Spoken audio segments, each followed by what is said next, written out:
Okay, hi Stephanie, and hi anyone else who's watching this video, probably my PLN.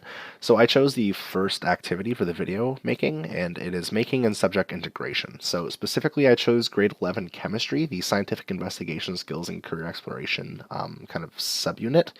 So the specific expectation I chose was A1.5, which is the conducting queries, controlling relevant variables, adapting or extending procedures as required, and using appropriate materials and equipment safely, accurately, and effectively to collect observations and data. So how I'm integrating this is typically in the science classes, especially in later grades, there's an ISU, like an independent study unit that is required for students. Um, so I figured instead of just giving them, a subunit of one of the major overarching things, maybe they can make their own analytical instruments. So this kind of falls into that specific expectation as the students are going to need to learn how to use the instruments to actually complete this anyway. So why not have them build their own instruments as well while we're at it? So this could be done in a variety of ways, whether they have an experiment that is class wide, and then each group needs to make their own machine that can help analyze what's going on in that reaction. The machines could be quite simple.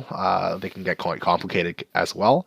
I think an idea I like specifically would be using an Arduino, programming it with a color sensor. So you could put the color sensor on an iodine clock reaction, which starts off as clear. And then when a color change occurs, which almost seems random if you're not privy with the calculations, the Arduino could recognize this color change and then stop the timer. So students don't have to sit there with their stopwatch like we have traditionally.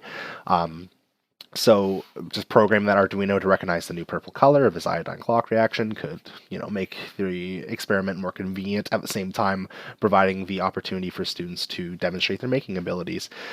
Similar things could be done with temperature, pressure. All of these are sensors that are available.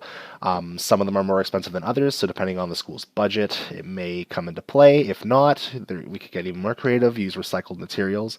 That could even be part of a challenge. If the students would want, they can use only recycled materials, and then obviously if they need anything technological, that would be provided through the class, most likely through the school.